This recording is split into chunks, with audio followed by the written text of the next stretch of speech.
والسلام علی من لا نبی بعد۔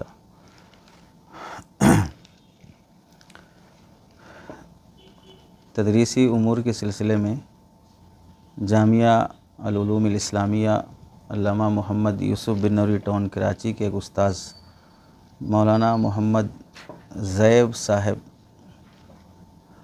کافی پرانی کتاب ہے یہ، حضرت یوسف صاحب رحمۃ اللہ علیہ جب باحیات تھے تو اس وقت مرتب کی گئی کتاب۔ تو ظاہر سی بات ہے ان میں سے بہت سے اساتذہ وہ ہوں گے جو رخصت ہو چکے ہوں گے۔ ان حضرات کی مختلف نصیحتیں جو ہم پڑھانے والوں کے لیے کی گئی ہیں، اس کا خلاصہ آج ذکر کیا جا رہا ہے۔ حضرت فرماتے ہیں کہ معلمین اور مدرسین تعلیم اور تربیت کے سلسلے میں دنیا میں ایسے بہت سے مخلص ولی کامل اور ماہر لوگ گزرے ہیں کہ انہی کی وجہ سے کوئی شخص جہالت سے علم کی طرف آیا ہے یا گمراہی سے ہدایت کی طرف آیا ہے، تو بنیادی کردار ان میں معلمین کا رہا ہے۔ علم بھی ملا تو انہی کی وجہ سے، عمل بھی ملا تو انہی کی وجہ سے، اور بنیادی نسبت ان لوگوں کو جو حاصل ہے وہ ہے نبی کریم صلی اللہ علیہ وسلم کے مربی اور معلم ہونے کی۔ ایسا معلم اور ایسا مربی دنیا نے کبھی دیکھا ہی نہیں ہے جو نبی کریم صلی اللہ علیہ وسلم کی شکل میں امت کو نصیب ہوا، کہ آپ کی تعلیم و تربیت کا نتیجہ ہے کہ صدیق اکبر، عمر فاروق، حضرت عثمان غنی، حضرت علی رضی اللہ تعالیٰ عنہ، جتنے صحابہ پیدا ہوئے ہیں اپنے اپنے دور میں اپنے اپنے فن کے ماہر بھی رہے، مخلص بھی رہے، ہادی بھی رہے، یہ سب نبی کریم صلی اللہ علیہ وسلم کی تعلیم و تربیت کا نتیجہ ہے۔ اور وہی نسبت ہر زمانے میں کہیں بھی پڑھانے والے اساتذہ کو حاصل ہے۔ اب ان اساتذہ کو بھی سوچنا چاہیے کہ ہماری محنت کے نتیجے میں کیسے طلباء پیدا ہو رہے ہیں، ہماری تعلیم و تربیت کے نتیجے میں کیسے شاگردین امت کو مل رہے ہیں۔ جیسے جیسے دور انحطاط اور زوال کا آئے گا، تنزلی کا آئے گا، ایسے ایسے تعلیم اور تربیت میں بھی زوال آئے گا۔ بعض احادیث میں ملتا ہے کہ قرب قیامت یرفع العلم ویظہر الجہل، علم اٹھا لیا جائے گا اور جہالت عام ہو جائے گی۔ یہ کب ہوگا؟ جہاں یہ حدیث ہے کہ بھئی اذا اسد الامر الی غیر اہلہ، نااہل کو عہدے دیے جائیں گے، اس میں یہ بات بھی داخل ہے کہ جو استاذ بننے کا اہل نہیں ہے اس کو استاذ بنا لیا جائے۔ یہ بھی علامات قیامت میں سے ایک ہے کہ اسے امت کے معلم اور مربی بنا کر اس کو بٹھایا جا رہا ہے جو اس کا اہل ہی نہیں ہے، وہ ان صفات سے واقف ہی نہیں ہے۔ تو پھر نتیجہ یہی ہوگا کہ لوگ سند تو لے لیں گے لیکن نہ علم ہوگا نہ عمل ہوگا، بلکہ وہ علم اور عمل کے نام پر امت کو گمراہ کرنے والے ہوں گے۔ ان کو دیکھ کر لوگ دین اور شریعت سے بیزار ہو جائیں گے۔ جیسے ابھی مولانا سنا رہے تھے کہ بھئی مفتی شعیب اللہ خان صاحب دامت برکاتہم اپنے رسالے میں کسی مقالے میں لکھے کہ کوئی فضیلت اور افتاء کیا ہوا بندہ جو ہے تقرری کے لیے آیا یا بہرحال پڑھنے کے لیے یا پڑھانے کے لیے، ایسے بیٹھے بیٹھے مسئلہ پوچھ لیا کہ مسجد سے قرآن چرا سکتے کیا؟ تو حضرت نے فرمایا جزیات صاف تو نہیں گزرا، ہدایہ اٹھا کے دیکھ لو، یہاں پر رکھی ہوئی ہے۔ تو ہدایہ اٹھا کے ورق گردانی کرنے لگا، تو پوچھے حضرت بھئی ملا کہیں پر؟ نہیں، وہی دیکھ رہا ہوں۔ تو کون سا باب دیکھ رہا ہوں؟ باب القرآن دیکھ رہا ہوں۔ تو حضرت نے تعجب سے دیکھا کہ ہدایہ میں باب القرآن کہاں پر ہے؟ تو جب اٹھا کے دیکھا تو کتاب الحج کا باب القرآن دیکھ رہا ہے اور بول رہا باب القرآن دیکھ رہا ہوں، افتاء کیا ہوا بندہ ہے۔ تو آپ اندازہ کر لیں کہ کیسا زوال ہے، کیسا انحطاط ہے۔ تو ہم یہ دیکھنا کہ بھئی ہماری تعلیم و تربیت سے کیسے طلباء فارغ ہوں گے۔ تو پہلی چیز تو یہی ذہن میں رہے کہ جتنا نسبت جتنی اعلیٰ ہوتی ہے اور قوی ہوتی ہے اتنا ہی وہ مؤثر ہوتی ہے۔ اب ہماری نسبت رسول اللہ صلی اللہ علیہ وسلم سے ہے، اب ہم تعلیم اور تربیت میں بھی نیابت رسول حاصل کر رہے ہیں، تو پھر ہمارے تربیت سے یا ہماری تعلیم سے فارغ ہونے والے اساتذہ بھی، طلباء بھی اس معیار کے ہونا چاہیے۔ اس سلسلے میں مشہور محقق، عالم اور محدث شیخ عبد الفتاح ابو غدہ رحمۃ اللہ علیہ نے ایک اپنی کتاب الرسول المعلم کہ نبی کریم صلی اللہ علیہ وسلم کیسے معلم رہے ہیں، اس میں بہت سی صفات بیان کی ہیں اساتذہ کی کہ کیسے ہونا چاہیے۔ اس میں وہ لکھتے ہیں کہ صحیح تعلیم و تربیت بھی وراثت نبی کا ایک اہم حصہ ہے، یعنی پڑھانا اور تربیت کرنا، یہ جو فعل متعدی ہے یہ بھی نبی کی وراثت کا اہم حصہ ہے۔ نبی کریم صلی اللہ علیہ وسلم معلم کی جو فضیلت بیان فرمائی ہے، معلم الخیر یستغفر لہ کل شیء حتی الحیتان فی البحر، کہ جو خیر کی تعلیم دینے والا ہے اور اس کے لیے ہر چیز مغفرت کی دعا کرتی ہے، حتیٰ کہ سمندر کی مچھلیاں بھی۔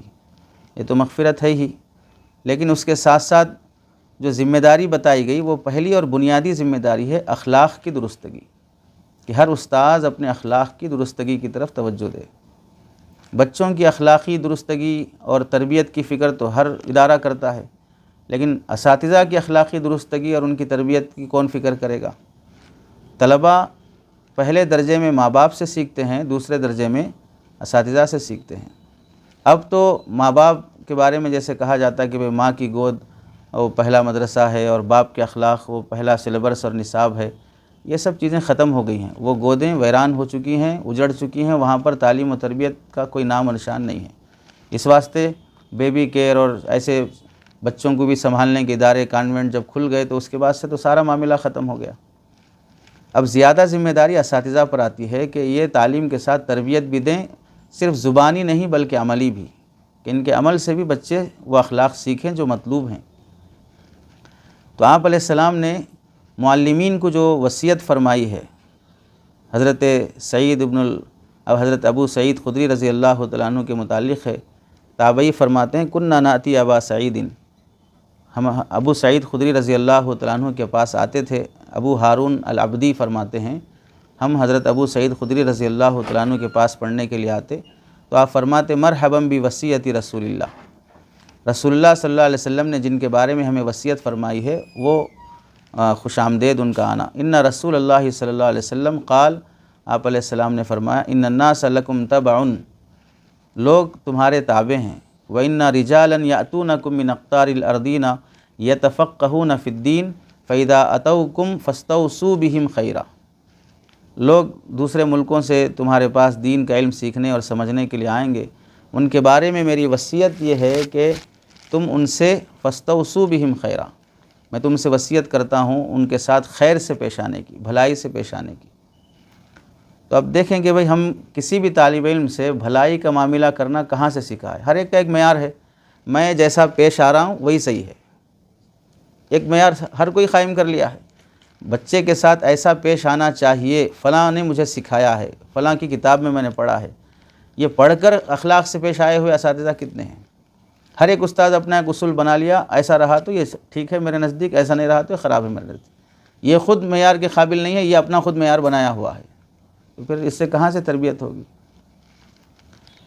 طلباء کی تعلیم و تربیت میں معلم کی شخصیت، جہاں اس کی علمی لیاقت کا اثر پڑتا ہے، تدریسی صلاحیت کا اثر پڑتا ہے، ویسے ہی اخلاقی کردار کا بھی اثر پڑتا ہے۔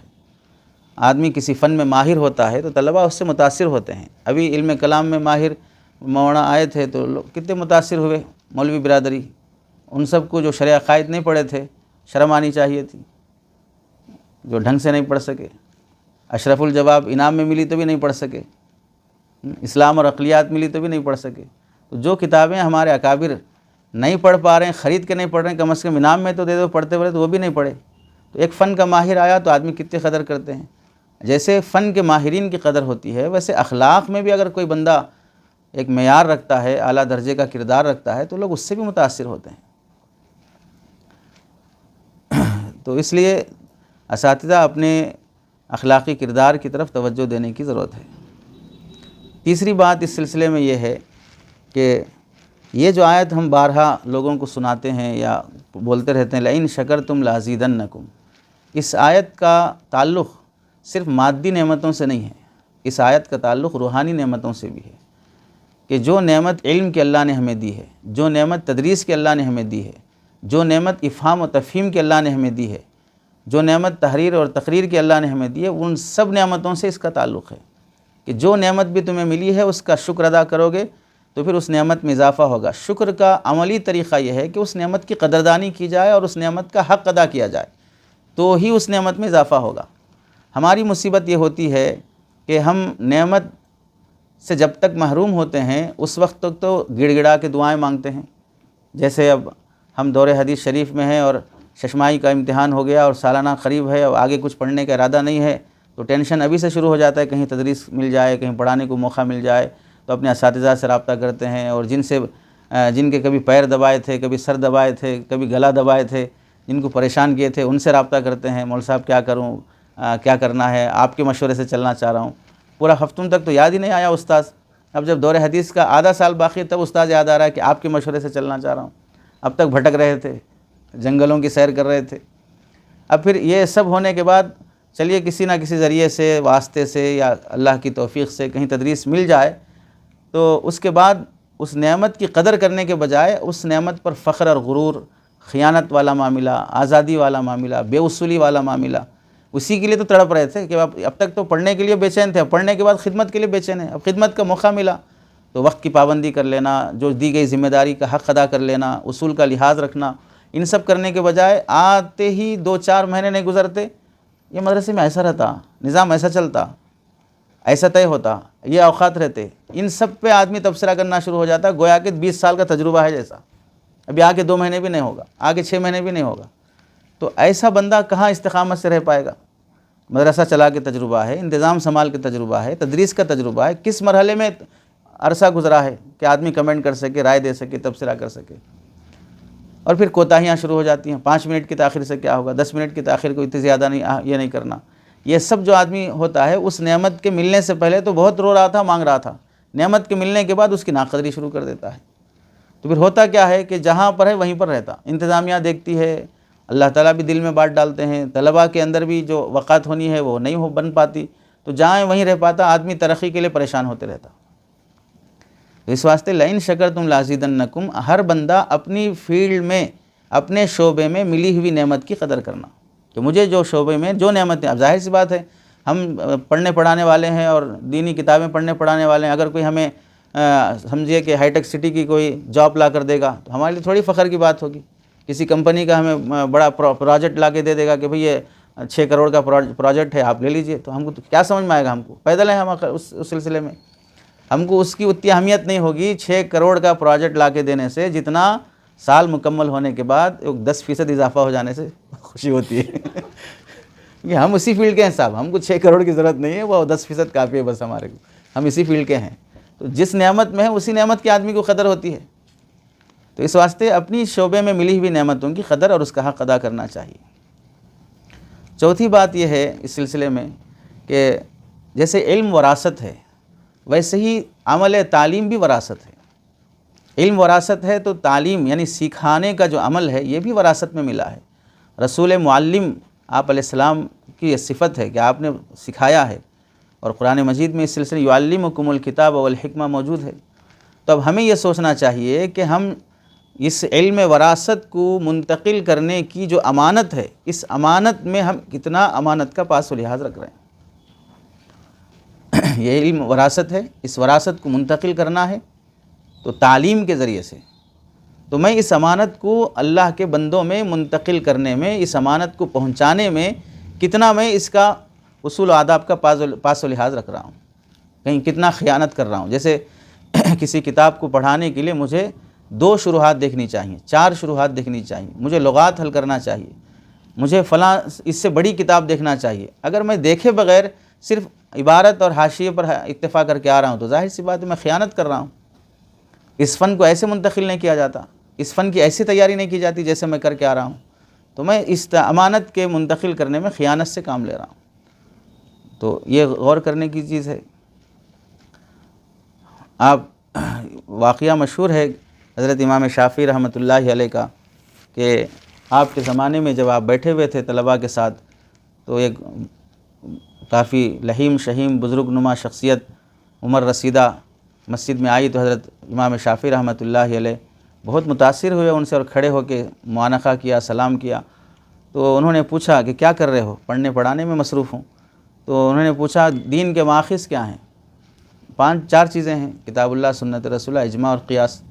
تو انہوں نے پوچھا اجماع کی دلیل کیا ہے؟ تو امام شافعی نے فرمایا قرآن مجید ہے۔ تو ان صاحب نے پوچھا کہاں ہے قرآن مجید میں اجماع کی دلیل؟ وہ امام شافعی رحمۃ اللہ علیہ کا ابتدائی دور تھا تدریس کا، تو آیت ذہن میں نہیں آئی کہ کون سی آیت سے اجماع کی حجیت ثابت ہوتی ہے۔ تو سوچنے لگے، تو وہ ان بزرگ نے کہا کہ 3 دن کا وقت دیتا ہوں، سوچ کر بتاؤ۔ شاگردوں نے لکھا ہے کہ امام شافعی رحمۃ اللہ علیہ اپنے گھر گئے اور دروازہ بند کیا، 3 دن کے بعد گھر سے باہر نکلے، نمازیں بھی اندر پڑھتے رہے اور کھانے کا بھی کوئی مسئلہ ہی نہیں رہا، ضرورت بھی اندر ہی پوری ہوتی رہی۔ 3 دن کے بعد جب گھر سے باہر نکلے، بال بکھرے ہوئے، چہرہ مرجھایا ہوا اور بہت پریشانی کے عالم میں، اور پھر وہی ظہر کی نماز کا وقت آیا تو وہ بزرگ وہی 3 دن کے بعد آئے، پوچھا بھئی کہاں ہے اجماع کی حجیت پر؟ تو پھر وہ آیت پیش کی امام شافعی رحمۃ اللہ علیہ نے، وَمَن يُشَاقِقِ الرَّسُولَ والی آیت جو اسے پیش کی اور اس سے حجیت ثابت کی اجماع کی۔ پھر اس کے بعد فرمایا کہ جب آپ نے سوال کیا تو اس کے بعد جب میں گیا کمرہ بند کر کے، تو اس وقت سے لے کر اب تک مسلسل 3 دن قرآن مجید کا تدبر کے ساتھ تلاوت کرنے کا اہتمام کیا، روزانہ 3 قرآن ختم کیا تدبر کے ساتھ، حجیت اجماع کی آیت تلاش کرتے ہوئے۔ تیسرے دن مجھے آنے سے پہلے اس آیت پر اللہ نے القاء کیا کہ یہ اجماع کی حجیت والی آیت ہے۔ تو آپ اندازہ کریں کہ صرف ایک آیت حجیت اجماع کی دلیل تلاش کرنے کے لیے 3 دن لگ گئے، اور تدبر کے ساتھ روزانہ 3 مرتبہ قرآن مجید پڑھنا پڑا امام شافعی رحمۃ اللہ علیہ کو، جو عربی النسل آدمی ہے۔ تو ہمیں جو دلائل مل رہے ہیں کتنی آسانی سے مل رہے ہیں، اور ہم ان آسانی سے لکھی ہوئی باتیں، وہ شروحات، وہ حواشی، ان کو پڑھ کے آ کے بچوں کو سمجھانے کے لیے ہمیں سستی ہو رہی ہے، یا ہمیں کما حق و حق ادا نہیں کر پا رہے ہیں، تو ہمارے علم میں کتنا اضافہ ہوگا۔ اسی واسطے جو ہمارے اکابر بار بار سمجھاتے کہ بھئی کتاب پڑھنا پڑھانا الگ چیز ہے، فن پڑھنا پڑھانا الگ چیز ہے۔ کتاب پڑھنے پڑھانے کے لیے کتاب کی جو شرح ہے وہ دیکھ لی کافی ہو جاتی، لیکن فن کبھی آدمی کو حاصل نہیں ہوگا، وہ صاحب فن نہیں بن سکتا۔ اس کے لیے آدمی کو متعلقہ کتاب کے تمام کتابوں کو جمع کر کے مطالعے میں رکھنے سے وہ بندہ صاحب فن بنتا ہے۔ نحو پڑھا رہا ہوں میں، کتنے سال سے پڑھا رہا ہوں؟ 4 سال سے پڑھا رہا ہوں۔ تو میرے پاس فن نحو کی کون سی کتابیں ہیں جو درسیات میں شامل نہیں ہیں، لیکن میرے پاس موجود ہیں اور اس کا مطالعہ میں کرتا ہوں۔ میرے پاس فن نحو کی وہ کون سی کتابیں ہیں جو عرب ممالک میں پڑھائی جاتی ہیں، میرے پاس فن نحو کی وہ کون سی کتابیں ہیں جو کالجز میں پڑھائی جاتی ہیں، عربی میں PhD کرنے والوں کو پڑھائی جاتی ہیں۔ کچھ بھی نہیں میرے پاس۔ اب تو اسی انداز سے آ رہا ہوں کہ آسان نوز پڑھانا ہے نا، کوئی مسئلہ ہی نہیں، وہ تو سورہ یاسین ہے میرے لیے، روزانہ کی تلاوت کی طرح جاؤں گا، بیٹھ کے تلاوت کر کے آ جاؤں گا۔ یہ نہج رہے گا تو 10 سال بھی پڑھا لے تو صاحب فن کہاں سے بنے گا؟ نحو میں کہاں مہارت آئے گی؟ ایسے ہی اگر میں ادب پڑھا رہا ہوں تو پڑھاتے ہوئے میں بچوں کے سامنے یہ بولا کہ بھئی یہ باب نصرہ سے آتا ہے، مکث یمکث باب نصرہ سے ہے، سجدہ یسجد باب نصرہ سے ہے، اور فلاں باب سمیہ سے ہے، فلاں باب ضربہ سے ہے، واحد جمع بول دیا، وہ اتنا کافی ہو گیا صرف کتاب پڑھنے کے لیے۔ لیکن وہی باب ضربہ کے بعد، باب ضربہ سے آنے کے ساتھ ساتھ اگر ان صلہ آیا تو کیا ہوگا، الی صلہ آیا تو کیا ہوگا، اس کے ساتھ کیا تعبیرات استعمال ہوتے ہیں، یہ کس موقع پہ یہ جملہ مثل کے طور پر بولا جا سکتا ہے، یہ سب چیزیں اگر میں تیاری کر کے آتا ہوں تو مطلب عربی زبان پڑھ رہا ہوں میں، اب صرف کتاب نہیں پڑھ رہا ہوں، عربی زبان پڑھ رہا ہوں۔ دونوں میں فرق ہوتا ہے۔ اب بہت سی مرتبہ ایسا ہوتا ہے کہ آدمی 10 سال سے عربی ادب کی کتابیں پڑھا رہا ہے، لیکن چلو صاحب 1 آدھا گھنٹہ عربی میں تقریر کرو، کچھ بھی مواد ذہن میں نہیں آتا، کچھ بھی جملے تعبیرات ذہن میں نہیں آتے۔ وجہ کیا ہے؟ کتاب پڑھا پڑھایا ہے، فن پڑھا پڑھایا ہوا نہیں ہے۔ دونوں میں بہت فرق ہوتا ہے۔ تو اس لیے یہ سوچنا کہ جو امانت اللہ نے مجھے دی ہے اس امانت کو منتقل کرنے میں کتنی محنت کر رہا ہوں۔ طریقۂ تدریس کے سلسلے میں عربی میں کافی کتابیں لکھی گئیں، کون سے فن کو کیسے پڑھانا۔ اب جیسے حضرت مفتی تقی عثمانی صاحب دامت برکاتہم کا رسالہ ہے کہ درس نظامی کی کتابیں کیسے پڑھائیں، اس سے پہلے ہمارے اکابرین کے کئی مقالے اس موضوع پر موجود ہیں کہ کون سے فن کو کیسے پڑھانا چاہیے، اور فن کے ماہرین کی کتابیں ہیں۔ آج بھی کوششیں ہو رہی ہیں تدریب المعلمین کے نام سے اساتذہ کو سال کے شروع میں جوڑا جائے اور کچھ انہیں ہر فن سے متعلق بنیادی نکات بتائے جائیں۔ ہمارے پاس بھی ہر بار یہ تذکرہ آتے رہتا ہے کہ بھئی جو فن پڑھا رہے ہیں، فن فقہ پڑھا رہے ہیں، تو فقہ میں موجودہ زمانے میں کیسے کام کر رہا ہے۔ ایک بندہ PhD کر دے رہا ہے، اب کوئی عقائد کی کتاب پڑھا رہا ہے، تو علم عقائد پر کتنی کتابیں آج کل لکھی جا رہی ہیں۔ تو یہ سب چیزیں ہمارے اصل میں کمال کو پانے کا ذریعہ ہوتے ہیں، ورنہ بچے کو تو آپ پنجم میں جا کر بھی تعلیم الاسلام رکھو پھر بھی پڑھ لیتا ہوں، اس کو جماعت پنجم میں بھی تعلیم الاسلام پڑھاؤ پھر بھی پڑھے گا، اس کو کیا مطلب ہے؟ ہم کس معیار کے بڑے ہیں؟ اس واسطے عاجز اس سے پہلے بھی بار بار یہ ذکر کرتے رہا ہے کہ بھئی بچہ چہارم سے پنجم میں آیا، استاذ تو چہارم میں ہی ہے، بچہ پنجم سے ششم میں گیا، استاذ تو پنجم میں ہی ہے۔ بھئی آپ گزشتہ سال بھی مختصر المعانی پڑھا رہے تھے، اس سال بھی مختصر المعانی پڑھا رہے ہیں آپ، بچہ اس سے آگے بڑھ کے حسامی میں چلا گیا، آپ کہاں بڑھے؟ آپ کی صلاحیت کا معیار کہاں بڑھا؟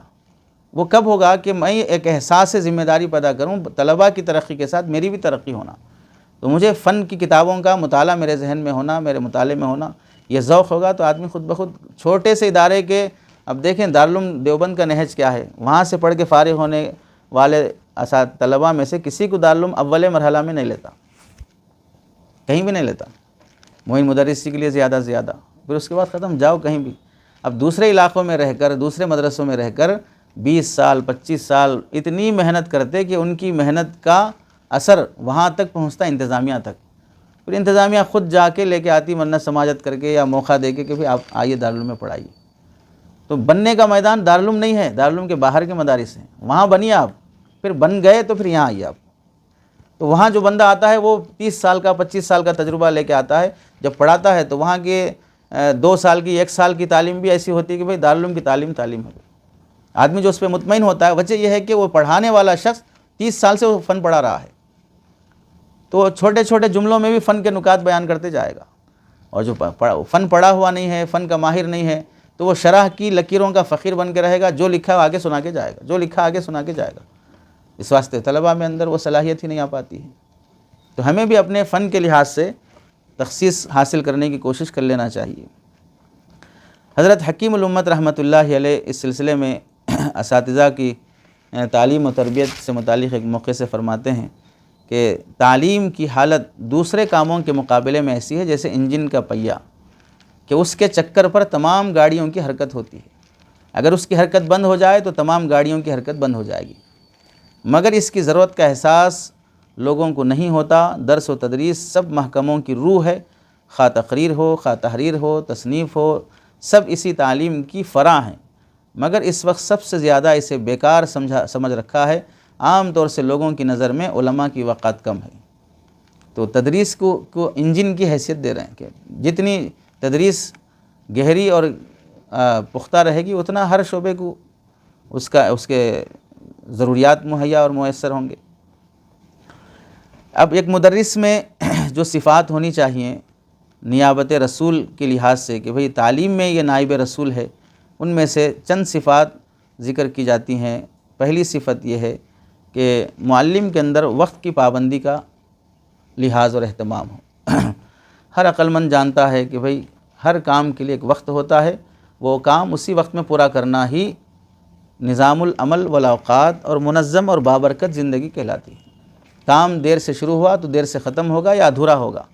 مثلا سمجھیے کہ کسی کو 40 منٹ ملے ہیں پڑھانے کے لیے، اب وہ گھنٹے میں آ رہا ہے 10 منٹ تاخیر سے، تو اب اس کو 40 منٹ ملے یا 50 منٹ ملے ہیں، 50 منٹ سے آپ 10 منٹ تاخیر سے آ رہے ہیں، تو 10 منٹ کا کام تو آپ 40 منٹ کے اندر، یعنی 50 منٹ کا کام 40 منٹ کے اندر کر تو نہیں سکتے۔ وجہ یہی ہے کہ بھئی اس کام کے لیے پورا وقت 50 منٹ دیا گیا، تو وقت یہ ظرف ہے، اس میں تدریس یہ مظروف ہے۔ اب ظرف ہی کم ہو گیا، چھوٹا ہو گیا، تو اس میں مظروف جو بڑا ہے وہ کہاں سے سما سکے؟ اس میں یوں سمجھے کہ عام زبان میں کہاں بھئی آپ بچے کا پیجامہ بڑے کیسے پہنائیں گے؟ ظاہر سی بات ہے، ہو ہی نہیں سکتا ہو، پیجامہ ہی چھوٹا کر لیا آپ، تب اس میں گھسا رہے ہیں کہ بھئی یہ بھی ہو، جلدی جلدی سنو، جلدی جلدی سنو۔ ارے تم تو فارغ ہو گئے، ایسے جاؤ گیا کہ الٹی کر کے جا رہے ہو، پڑھا کہ نہیں الٹی کر کے جا رہے ہو، جلدی جلدی آ رہی ہے، اس واسطے بول دے رہا ہوں، الٹی کر دے رہا ہوں، اب تم جس کو جو ملا سن لیے، بس ختم، ایسی حالت رہے گی۔ تدریس میں اس بات کا بھی لحاظ ابھی آگے آئے گی امور میں کہ وقت کی پابندی کرنا یہ بنیادی اصول ہے۔ اپنے وقت کی کامل حفاظت، تول کر خرچ کرنا، کہ 50 منٹ ملے ہیں مجھے پڑھانے کے لیے، تو 50 منٹ پورے کے پورے طلباء کی امانت ہے۔ اگر اس 50 منٹ میں سے 5-10 منٹ بھی طالب علم درسگاہ سے باہر رہے گا، انتظامیہ اس سے پوچھ تاچھ کرے گی کہ نہیں کرے گی؟ گھنٹے کے اوقات شروع ہو گئے، بچہ ابھی گھنٹے میں نہیں ہے، باہر گھوم رہا ہے، تو انتظامیہ بچے سے مطالبہ کرے گی تنبیہ کرے گی. کیوں کرے گی؟ یہ وقت تمہارا گھنٹے کا ہے، فلاں کتاب کا ہے، فلاں استاذ کا ہے. طالب علم سے پوچھ گچھ ہوتی ہے، اب استاذ ہی موجود نہیں وہاں پر، 10 منٹ ہو گئے دیر سے آ رہے ہیں، 15 منٹ ہو گئے دیر سے آ رہے ہیں. تو یہ جو وقت 15 منٹ ہے وہ اپنا 15 منٹ نہیں ہے. اگر درسگاہ میں 20 بچے ہیں تو 20 بچوں کے 20-15 منٹ کتنے ہوں گے؟ اور ایسا روزانہ ہو رہا ہے یا ہر دوسرے دن ہو رہا ہے. یہ جب بچے دیکھیں گے کہ بھئی ہمارے استاذ کو ٹائم کا کوئی لحاظ ہی نہیں ہے، کبھی بھی آ سکتے ہو، تو نظام الاوقات کا اہتمام کہ وقت پر رہنا، وقت پر جانا، وقت پر کرنا ہے کام، یہ کہاں سے سیکھیں گے؟ وہ سیکھیں گے ہی نہیں استاد سے. کیونکہ 5 سالہ زندگی، 6 سالہ زندگی ہم نے جس استاذ کے پاس بھی پڑھا ہے، کسی استاذ کو ہم نے وقت کا پابند نہیں دیکھا. اب یہ تربیت لے کے جب بچے فارغ ہوں گے، جلسہ کرے، وہ ٹائم پہ نہیں شروع ہوتا صاحب. 10 بجے بولے تو 11 بجے آتے. نماز کا رکھے، امام صاحب کی تاخیر سے حاضری. کہیں اور کوئی فنکشن رکھے، وہاں بھی تاخیر سے حاضری. جمعہ کا یا جلسے کا بیان دیے، آدھا گھنٹہ بولے 40 منٹ بولتے. جلسے میں آؤ بولے یہ ٹائم پہ آنا ہے بولے تو خود خطیب بیان کرنے والے صاحب بھی ایک آدھا گھنٹہ دیر سے آئیں گے. وجہ کیا؟ ان کو بچپن سے تربیت ہی ایسی ملی ہے کہ ان کو کوئی استاذ وقت کا پابند نہیں ملا. تو ہر جگہ پہ یہ ایسے ہی بگڑتے ہوئے جائیں گے. شاہ ابرار الحق صاحب رحمۃ اللہ علیہ اس پر بہت سختی اور تنبیہ فرماتے تھے کہ اگر 10 منٹ کا وقت کوئی بولا ہے اور اس کے بعد وہ 15 منٹ میں پہنچ رہا ہے تو یہ بھی وعدہ خلافی میں داخل ہے. اور جو لوگ بولتے ہیں کہ 2 منٹ میں آ رہا ہوں، اور بعض لوگ تو بولتے ہیں 2 سیکنڈ میں آ رہا ہوں، فون رکھ کے پھرے تک 2 سیکنڈ ہو گئے، آ گئے آپ، تو خیانت میں داخل ہے. جھوٹ بول رہے ہیں آپ 2 سیکنڈ میں آتے بول. کیا مطلب 2 سیکنڈ میں آنے کا؟ آ سکتے آپ 2 سیکنڈ میں. تو جتنے وقت میں آ سکتے اتنا ہی ٹائم بولو. 3 منٹ میں آتا ہوں بولو تو 3 منٹ انتظار کریں گے. 5 منٹ میں آتا ہوں بولو 5 منٹ انتظار کریں گے. ابھی حالیہ واقعہ، یعنی سمجھیے کہ ابھی رمضان سے کے بعد شوال کا جو واقعہ ہے، حضرت قاری کلیم اللہ صاحب، حکیم کلیم اللہ صاحب دامت برکاتہم، لکھنؤ کے حضرت شاہ ہردوئی رحمۃ اللہ علیہ کے داماد، اب تو دونوں بڑے اداروں کے وہی سرپرست ہیں، مظاہر کے بھی اور دارالعلوم کے بھی، فیصل ہیں. تو ان کے پاس حضرت مولانا عبدالقوی صاحب دامت برکاتہم، حضرت مولانا عبید الرحمن صاحب دامت برکاتہم، اور حضرت مولانا مفتی سبیل صاحب وانمباڑی کے، یہ سب حضرات انہی سے اب رجوع کیے ہوئے ہیں، سب انہی سے بیعت ہیں اب. تو نظام العمل پورا بنا ہوا ہے حضرت کے پاس، کون سے وقت تلاوت کرنا، کون سے وقت ذکر کرنا، کون سے وقت تعلیم ہونا، سب بنا ہوا ہے. اتفاق سے ایسا ہوا کہ جب تلاوت کا وقت تھا اس وقت مفتی سبیل صاحب دامت برکاتہم کو فون آ گیا. ظاہر سی بات ہے، بڑے آدمی ہیں، جمعیت کے ذمہ داروں میں سے ہیں، لوگ رابطہ کرتے ہی رہتے ہیں، تو حضرت فون پہ بات کرنے لگے. اتنے میں حضرت جو ہے کمرے سے باہر نکلے تو دیکھا کہ فون میں بات کر رہے ہیں. جیسے ہی فون رکھ کے ختم کرے، ابھی یہ سب حضرات تلاوت میں بیٹھے ہیں، تو حضرت نے آواز دے کے کہا مفتی سبیل رہنا ہو تو رہو، نہیں تو چلے جاؤ یہاں سے. تمہیں اصول سے رہنا نہیں آتا تو آتے کیوں یہاں پر؟ اس عمر میں تنبیہ ہو رہی، جبکہ ان کے خود مریدین موجود ہیں، وہ خود شیخ ہیں، صاحب نسبت ہیں. جو وقت دیا گیا اس وقت کے وہ کام کیوں نہیں کرتے ہو؟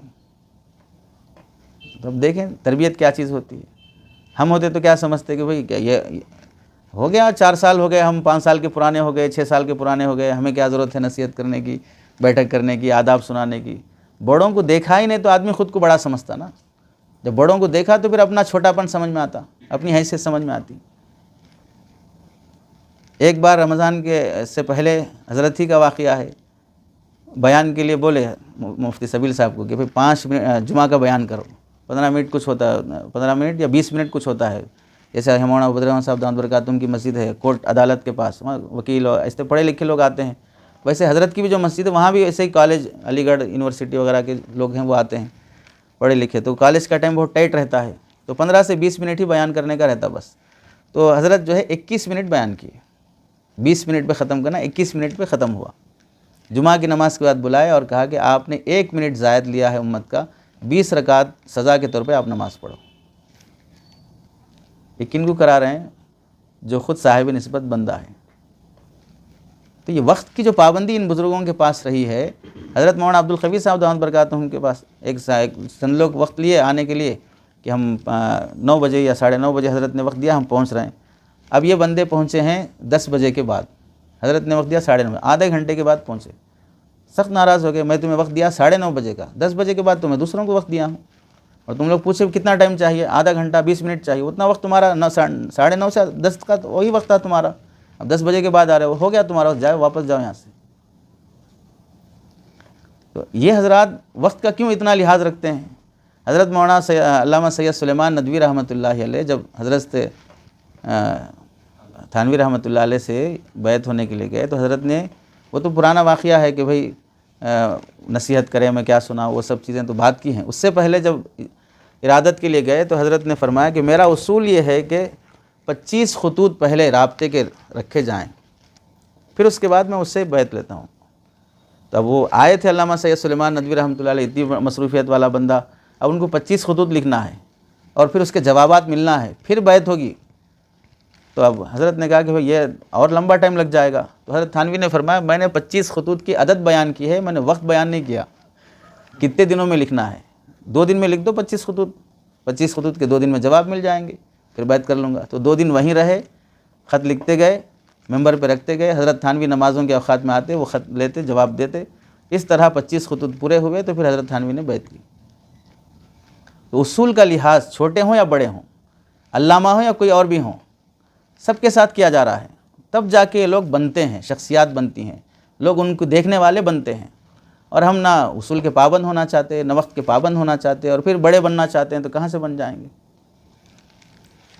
تو اس واسطے سب سے پہلی ذمہ داری ایک استاذ کی ہوتی ہے علمی اور اخلاقی لحاظ سے کہ طلباء پر ہمارے وقت کی بے ڈھنگی کا غلط اثر نہ پڑے. گھنٹے کا جتنا وقت ہے وہ پورا طلباء کو دینے کا ہو، اور پھر مدرسے کا جو وقت ہے اسے بر وقت حاضری کا نظام ہو. گھنٹے کے پورے وقت میں یہ بات بھی داخل ہے کہ دوسروں کے اوقات میں خلل نہیں ہونا. پھر اپنا گھنٹہ 50 منٹ کا بس وہی، نہ کسی کے گھنٹے میں پہلے جانا ہے، نہ اپنا گھنٹہ اتنا کھینچنا ہے کہ دوسرے کے 5 منٹ لے لیے جائیں. یہ بھی خیانت میں داخل ہے. اپنے کو جو وقت دیا گیا وہی وقت وصول کرنا ہے. اس سے زائد اگر لینا ہے تو اس کی اجازت لی جائے گی، اور اجازت دینے والے کو اختیار ہوگا، چاہے وہ اجازت دے یا انکار کر دے. انکار کر دے تو وہ بد اخلاق نہیں ہے. بھئی میرا دوسرا گھنٹہ ہے یا میرا تیسرا گھنٹہ ہے اور دوسرا گھنٹے والا مجھ سے کہہ رہا ہے کہ میں 5 منٹ زائد لینا چاہ رہا ہوں، اور میں کہہ رہا ہوں میرے پاس وقت نہیں ہے، 5 منٹ میں دے نہیں سکتا، مجھے اپنا پڑھانا ہے. وہ اپنا ہی حق مانگ رہا ہے. اب اس پہ ناراض یا چہرہ بنا رہے، بھئی 5 منٹ مانگے تو نہیں دے رہے ہیں. حق ہے بھی، صاحب حق کو حق ہے، نہیں دے بھی سکتا، نہیں بھی دے سکتا. دیا تو ہی وہ محبوب ہے، نہیں دیا تو مبغوض ہے. یہ کون سا طریقہ ہے؟ آپ کو بھی 50 منٹ پورے ملیں تو آپ اپنا کام اس میں کر کے دکھاتے. نہیں ہوا تو اپنا زائد وقت دو، جس میں بچوں کی ترغیب بھی ہو. اپنا زائد وقت مدرسے کا 4:30 بجے 5 بجے کے بعد جو وقت رہتا ہے وہ وقت دو، اور اس میں بچوں کے اصول کرو. دوسرے کا وقت لے کے اصول کرنے کا مطلب ہے کہ 4:30 بجے کے بعد تم ایسا غروب ہو جاؤں گا جیسا کہ چاند گرہن لگ گیا ہو یا سورج گرہن لگ گیا ہو. سب کچھ موجود ہیں لیکن میں نظر نہیں آ رہا ہوں. مدرسہ بھی ہے، ناظم بھی ہے، اور طلباء بھی ہیں، سب ہیں، لیکن میں نظر نہیں آؤں گا. تو یہ چاند گرہن ہی ہے، غروب آفتاب تو نہیں بولیں گے. اس واسطے قربت کا جو مقام ہوتا ہے وہ اجرت کا نہیں ہوتا. سیلری کسی کتنی بڑی ہو سکتی ہے، لیکن ظاہر سی بات ہے کہ مثال کے طور پر یوں سمجھو وزیر اعظم کا جو رائٹ ہینڈ ہے اس کی سیلری اتنی نہیں ہوتی جتنا امبانی کی ہے، لیکن جتنے کام وہ وزیر اعظم کا رائٹ ہینڈ بنا لے سکتا ہے وہ نہیں بنا لے سکتا اپنی دولت کے باوجود بھی. یہ سب جو کچھ ملتا ہے قربت کی وجہ سے ملتا ہے. دوسری چیز ہے جو اساتذہ میں اصول اور آداب کے لحاظ سے، تفہیم سے پہلے تفہم. سمجھانے سے پہلے خود سمجھ کے آنا کہ مجھے کیا سمجھانا ہے. ہوتا ہے کہ بعض مرتبہ بعض اساتذہ جو مطالعہ کرتے ہیں کتاب کا اس انداز سے کرتے ہیں کہ ان کے سامنے متن ہوتا ہی نہیں ہے، صرف شرح ہوتی، شرح ہی رکھ کے مطالعہ کر کے آتے. اب درسگاہ میں آ کے بیٹھ کے ترجمہ کون سے لفظ کا کس کا وہاں تطبیق دے لیں گے، مفہوم کون سے جملے کا کیا ہے وہاں تطبیق دے لیں گے. طلباء کی برکت سے آ جاتا ہے سب کچھ، ایسی تیاری سے آتے ہیں. تو پھر نہ یہ خود سمجھا نہیں ہے کہ بھئی کون سی عبارت کا کیا مطلب ہے، جملہ کہاں ختم ہو رہا ہے، کیا ہے، کچھ بھی نہیں ہے. اردو پڑھتے جا رہا اور عربی وہاں جا کے سمجھ لیں گے بول کے آ رہا. تو عبارت بھی غلط پڑھ رہا ہے، ترجمہ بھی غلط ہو رہا ہے، تفہیم بھی غلط ہو رہی ہے. بعد میں پھر سمجھ میں آیا تو نہیں ایسا نہیں، ایسا مطلب ہے، نہیں ایسا نہیں ویسا مطلب ہے. یہ کیوں اس طرح کا؟ پہلے خود سمجھو کہ مجھے کیا سمجھانا ہے، تب کم وقت میں زیادہ کام ہو سکتا کہ میں سمجھ کے آیا ہوں. اس واسطے 2-4 جملوں میں بھی میں اپنی بات ادا کر سکتا ہوں. بڑے سے بڑے اعتراض کو میں چٹکیوں میں حل کر سکتا ہوں، چونکہ میں سمجھا ہوا آدمی ہوں. اگر سمجھا ہوا نہیں ہے، درسگاہ میں جا کے سمجھانا پہلی بار سمجھائے گا تو آدھا خود سمجھے گا، پورا خود بھی نہیں سمجھے گا، پھر دوبارہ اسی جملے کو دہرائے گا تو پھر اس کو سمجھنا آنا شروع ہوگا. تیسری بار جب طلبہ بولیں گے نہیں سمجھ میں آیا تو بیوقوف سمجھ میں نہیں، اب پھر سمجھا رہا ہوں، اب سمجھائے گویا کہ اب تیسری بار سمجھا رہا ہے. یہ حالت رہتی ہے. تو اطمینان اپنی تدریس پر ما لہو ما علیہ کے ساتھ اس وقت ہوگا کہ خود سمجھ کے جائیں. سمجھنے کا معیار وہی رکھیں جو حضرت مفتی سعید صاحب رحمۃ اللہ علیہ فرمایا کرتے تھے کہ میں اپنے درس کی تیاری مطالعے کے ساتھ ساتھ تحریر سے بھی کرتا تھا، کہ مجھے کیا پڑھانا کیا سمجھانا میں اسے لکھ لیتا تھا، اور جو لکھا ہوا ہے اس لکھے ہوئے کو پھر پڑھتا تھا کہ مجھے یہ سمجھانا ہے، پھر جا کے وہ درس میں سمجھا کے آنے کے بعد پھر اپنے لکھے ہوئے اور سمجھائے ہوئے کا موازنہ کرتا، جو سمجھانے کے لیے لکھ لیا تھا وہی سمجھایا، کچھ اور سمجھایا ہوں وہی ہوا تو پھر ٹھیک ہے، اس کو پھاڑ کے پھینک دیتا، اب ختم، اب اس کو اٹھا کے رکھنا نہیں ہے۔ پھر اگلا سال آتا تو پھر اگلے سال پھر اسی سبق کی ویسے ہی تیاری کرتا، پھر نوٹ تیار کرتا، تاکہ اس پرانے نوٹ پہ اکتفا نہ کروں، نئے مطالعے سے نیا نقطہ ذہن میں آئے گا، اگر وہی پرانی نوٹ رکھوں گا تو پھر نئے نقطے سے محروم رہوں گا، تو پھر نیا مطالعہ کرتا، نئی نوٹ تیار کرتا، پھر جا کے سمجھاتا۔ اب ہم دیکھیں جو جتنے حضرات ان سے پڑھے ہیں تو انداز تفہیم کتنا عمدہ تھا، کتنا پیارا تھا، کہ طلبہ جو ہے ان کی درسگاہ میں جتنا 2.5 گھنٹے بیٹھتے تھے اتنا کسی اور میں نہیں بیٹھتے، تو ظاہر سی بات ہے اس میں استاذ کی محنت کا دخل۔ اس لیے سمجھانے سے پہلے سمجھنا، بولنے سے پہلے سوچنا، آدمی اپنی محنت سے پہلے نتیجے پر غور کرنا انداز تدریس اور معیار تدریس کو بڑھاتا ہے، بلند کرتا ہے۔ تیسری چیز ہے اسلوب تعلیم، سمجھانے کا ڈھنگ کیسا ہے۔ میں جو طلباء کو سمجھا رہا ہوں، اللہ تعالیٰ نے دنیا میں مختلف لوگوں کو مختلف خوبیوں سے نوازا ہے، ضروری نہیں کہ ہر خوبی ہر انسان کے اندر ہو، لیکن بعض ایسی صفات ہیں جو مشترکہ طور پر ہر انسان کے اندر اللہ نے رکھی ہیں۔ وہ کیا رکھی ہیں؟ اب دیکھیں کہ ایک ہے کتاب سمجھانا، دوسری ہے کہ بھئی آپ کیا بولنا چاہ رہے ہیں، اظہار ما فی الضمیر جسے بولتے ہیں، کہ آپ عام طور سے مثال کے طور پر مارکیٹ گئے، کپڑے کی دکان گئے، سبزی کی دکان گئے، تو اس سے ایسا بات کرتے ہیں کہ دوبارہ پوچھنا پڑے گا دکاندار آپ کو کہ بھئی آپ کیا بولنا چاہ رہے ہیں، میں نہیں سمجھ پا رہا ہوں، تھوڑا صاف بولیے نا۔ ایسا نہیں ہوتا، ایسے انداز سے جملے نپے تلے بول دیتے ہیں کہ وہ خود سمجھ جاتا ہے، آدھا کلو یہ چاہیے، 2 کلو وہ چاہیے، فلاں یہ چاہیے، آرام سے ہو جاتا ہے۔ ایسے ہی سبق کے معاملے کو اتنا آسان کر کے پیش کرنا، بچہ 3 سے 4 بار 2 سے 3 بار پوچھنے کی ضرورت ہی نہیں پڑے کہ بھئی آپ کیا بولنا چاہ رہے ہیں، سمجھ میں نہیں آیا میرے۔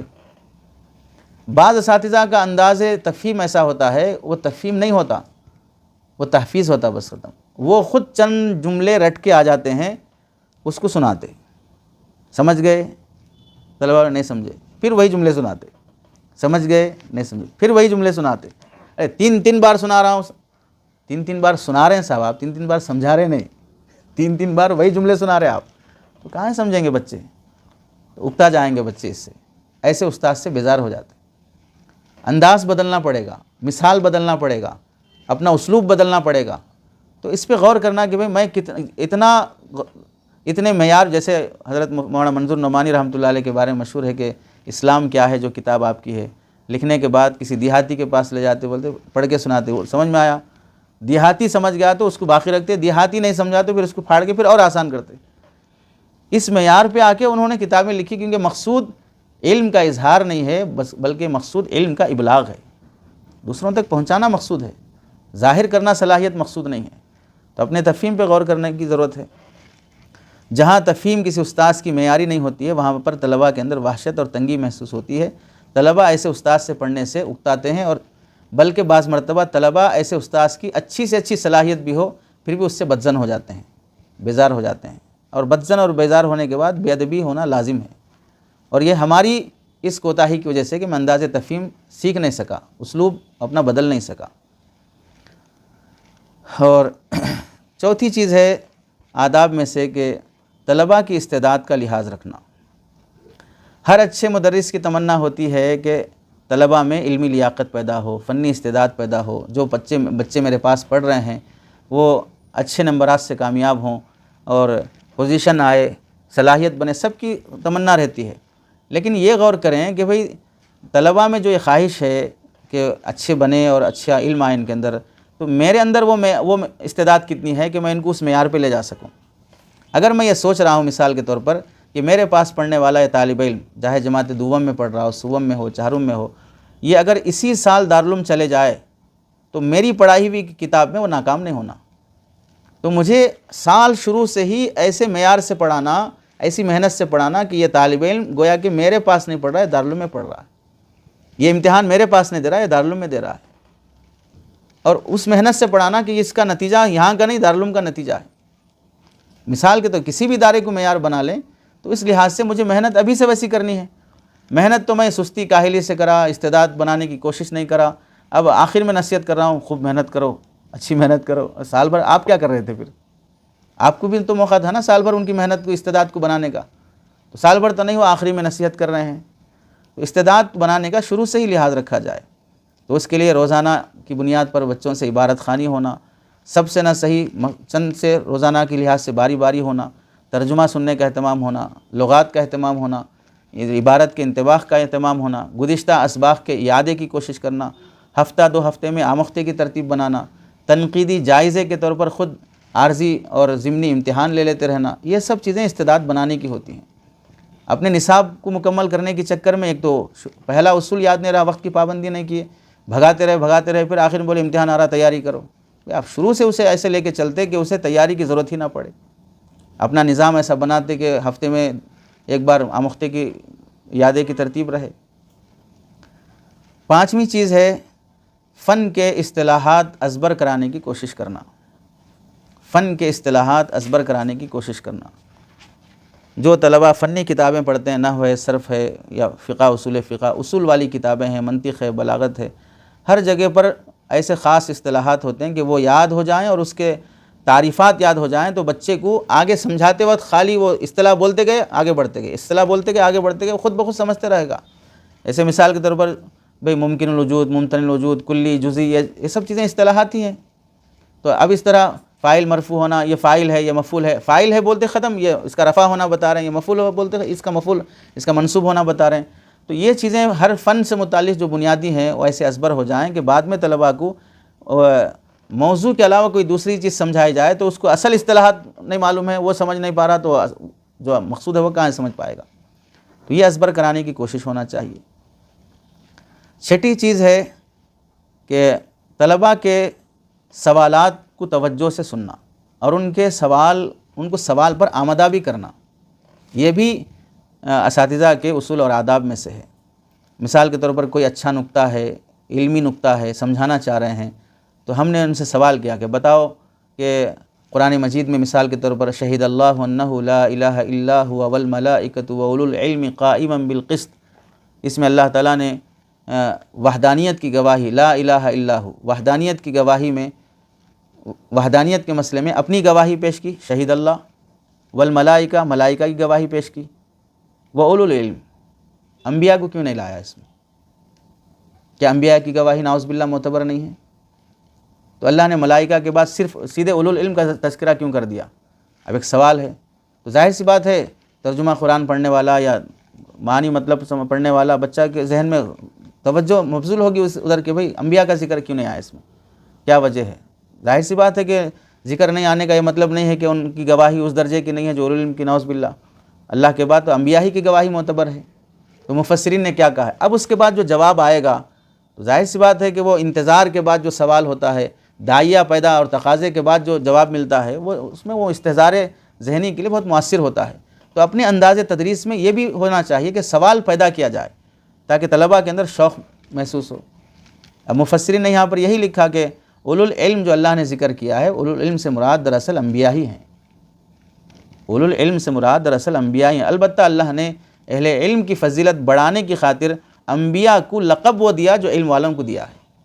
تو اس سے علم والوں کا مقام بڑھ گیا کہ آپ کو جو لقب ملا ہے دراصل وہ انبیاء کا لقب ہے. چنانچہ مشہور ہے کہ حضرت عمر مجلس میں آپ علیہ السلام نے پوچھا تھا کہ بھئی وہ درخت کون سا ہے جس کے جڑ ہیں، پتے ہیں، ڈالیاں ہیں، پھول ہیں، سب کچھ نافع ہے. سوال پیدا ہوا. حضرت ابن عمر جواب دینا چاہ رہے تھے، شرم کے مارے نہیں دے سکے. بعد میں ذکر کیا تو حضرت عمر رضی اللہ عنہ نے خوشی کا اظہار فرمایا، تم بولتے تو بہت خوشی ہوتی تھی مجھے وہاں پر. تو یہ سوال پیدا کرنا بھی اصول میں سے ہے. چنانچہ شیخ عبد الفتاح ابو غدہ رحمۃ اللہ علیہ نے الرسول المعلم میں لکھا ہے، الرسول المعلم و اسالیبہ فی التعلیم، یہ پوری ان کی کتاب کا نام ہے. استاذ کے لیے مستحب ہے کہ اپنے متعلمین اور مستفیدین سے خود سوال کرے، جس کے ذریعے ان کے انداز فہم کی جانچ وہ پرکھ کے ساتھ ساتھ ان میں غور و فکر اور سوچ و بچار کی جانب رغبت اور شوق پیدا کرے. 7ویں ذمہ داری ہے دوران درس ناصحانہ کلمات کہتے رہنا. یہ تعلیم و تربیت کا، تعلیم کے ساتھ تربیت کا بھی حصہ ہے کہ والد اور استاذ کے درمیان جو بنیادی فرق ہے کہ باپ اپنے بچے کی مادی اور ظاہری اور جسمانی نشو و نما کی فکر کرتا ہے، استاذ جو مہربان اور مشفق ہوتا ہے وہ اپنے طالب علم اور شاگرد کی روحانی اور سیرت اور کردار کی ترقی کی فکر کرتا ہے۔ تو ظاہر سی بات ہے کردار کی ترقی وہ کردار سازی سے ہوگی، قیمتی نصیحتوں سے ہوگی۔ اس لیے ہر بچے کی نفسیات کو سمجھتے ہوئے تعلیم کتاب کے ساتھ ساتھ تربیت کی طرف بھی توجہ دینا۔ کبھی یہ جملہ زبان پر استاذ کے نہیں آنا، ہمارے ذمے صرف کتاب پڑھانا ہے بس، باقی یہ نصیحتیں، یہ باتیں، یہ وہ سب جا کے تم فلاں سے سن لو، فلاں کی مجلس لگتی ہے ان میں بیٹھ جاؤ، فلاں کی ہوتی ہے وہاں چلے جاؤ، یہ سب فالتو باتیں نہیں کرنا۔ طالب علم پوچھ رہا ہے چاہے وہ مذاق سے ہی پوچھے، اس کو سنجیدگی میں ڈھالو اور واقعتاً اچھی نصیحت کرو۔ ہم دیکھیں نبی کریم صلی اللہ علیہ وسلم سے کتنے صحابہ نے پوچھا یا رسول اللہ مجھے کچھ نصیحت فرمائیں، مجھے کچھ نصیحت فرمائیں، تو آپ علیہ السلام نے کبھی نہیں فرمایا کہ بھئی اتنے بیانات کرتے رہتا ہوں، اتنے حدیثیں بولتے رہتا ہوں، اور کیا نصیحت کروں۔ جس نے بھی تقاضا کیا آپ علیہ السلام نے اس کی مزاج کے حساب سے نصیحت فرمائی کہ غصہ مت کرو، خیرات کیا کرو، فلاں کیا کرو، جھوٹ مت بولو، یہ سب آپ علیہ السلام کی نصیحتیں ہیں۔ اور بعض احادیث میں تو آپ نے ایسے بھی پڑھا ہوگا، نصیحت کی تو کہنا زدنی یا رسول اللہ، پھر کی زدنی یا رسول اللہ، پھر زدنی یا رسول اللہ، 4 5 مرتبہ ایک ہی مجلس میں اور کیجئے اور کیجئے، تو آپ علیہ السلام کرتے ہی جا رہے ہیں۔ یہ انداز دیکھیے کہ آپ نبی الانبیاء ہوتے ہوئے ایک صحابی پوچھ رہے ہیں تو بھی نصیحت کر رہے ہیں، اور ہم جب ذمہ داری ہے طلبہ موجودہ زمانے میں تربیتی انحطاط ہو چکا ہے، ایسے موقع پر ہم اکابر کے قصے سنا کر بچوں کی ذہن سازی معصیت اور گناہوں سے بچانے کی طرف توجہ ضروری چیز ہوتی ہے۔ 8ویں چیز ہے معتدل مزاجی اپنے اندر پیدا کرنا، اعتدال اور میانہ روی، دوستانہ رویہ اور رکھو یا فکری اور علمی اور ذہنی صلاحیتیں جیسی بھی ہماری ہوں، ان سب کو نکھارنے اور ابھارنے میں اعتدال مطلوب ہے۔ جوش میں آئے رات بھر مطالعہ کر لے کے آگے آنکھیں لال کر کے 1 گھنٹہ پڑھا کے دوسرے گھنٹے میں سو گئے، ارے کیا ہے؟ اعتدال سے رہو بھائی، محنت سارا سال کرنا ہے آپ کو، یہ کوئی تو تھوڑا ہی طریقہ ہے، سارا سال محنت کرنے کا ہے آپ کو۔ اور کبھی ایسا ہوا کہ بھئی کسی پر کوئی پسند آ گیا، کوئی اچھا آ گیا، تو بہترین شخصیت ہے، زبردست آدمی ہے بول کے گلے پڑ جا رہے فلاں، دوسرے میں میرے سمجھ میں نہ آ رہے ہیں۔ ارے تھوڑا اعتدال میں رہ کے کسی کے بارے میں فیصلہ کرو بھائی، یہ بہت ضروری ہے۔ یہ ہم لوگوں میں اس کی کمی ہے، کوئی پسند آ گیا تو اسے داماد بنانے واسطے تیار، کوئی پسند نہیں آیا تو اسے سوگن بنا کے رکھ رہے، ایسا نہیں ہونا چاہیے۔ آپس میں بھی ویسے ہی رہنا اور طلباء کے ساتھ بھی ویسے رہنا۔ اعتدال اور میانہ روی اس امت کی شان ہے۔ بچوں کے ساتھ بیٹھے گپ شپ لگا رہے ہیں، فالتو باتیں کر رہے ہیں، گندے مذاق ہو رہے ہیں، ایسے مذاق جو طلباء کے ساتھ نہیں ہونے چاہیے، ان کی عمر کا بھی لحاظ نہیں ہے، جماعت اول دوم کے طلباء ہیں اور ان کو جو ہے استر اور وہ باتیں جو اپنے دوستانہ اور ہم عصر میں ہونی چاہیے اور تنہائی میں ہونی چاہیے، ویسی باتیں کلاس میں کر دے رہے، تھوڑا تو سلیقہ سیکھنا چاہیے۔ تو میانہ روی ہر چیز میں آئے گی، گفتگو میں ہو، محنت میں ہو، کسی سے تعلقات میں ہو، کسی کے بارے میں فیصلہ کرنے میں ہو، یہ دراصل خود کے معتدل مزاج ہونے کی علامت ہوتی ہے، تربیت یافتہ ہونے کی علامت ہوتی ہے، ورنہ پھر نفرتیں بڑھتی جائیں گی، کبھی آدمی کھٹا کبھی میٹھا لگ رہا ہے، کیا مطلب رہے گا۔ 9ویں چیز ہے طلباء میں امتحانی شعور بیدار کرنے کی کوشش کرنا۔